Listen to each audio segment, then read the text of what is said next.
Good morning. Andito ngayon tayo sa Bucana Bridge. Nakakatapos, it is a 1.3 kilometer bridge. Kasama ito sa buong bypass na ginagawa around the Davao City. At ito'y sinasabi, ang estimate natin na ang biyahe na dati halos 2 oras ay mababawasan, magiging mga 25 minutes, 20 minutes na lang. Kaya't malaking ginhawa, lalong-lalo na ay ngayon na magpapasko tayo.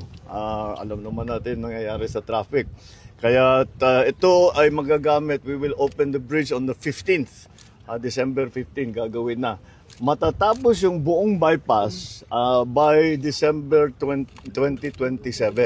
So tuloy tapos na lahat ito all the way.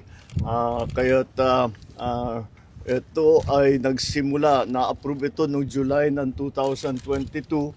Nagsimula ito ng 2023, early 2023. Late 2023. I'm sorry, late 2023 kasi mga approval. At ngayon ay tapos na. Kaya natulungan naman tayo ng ating mga Chinese na contractor dahil ang ganda ng technology nila, kaya napakabilis at marunong talaga sila magpatayo ng magandang tulay, magandang infrastructure na mabilis at nasa tamang gastos, nasa tamang presyo. So this is one of the 4 major projects that our legacy projects that we will be finishing in Davao and its environs.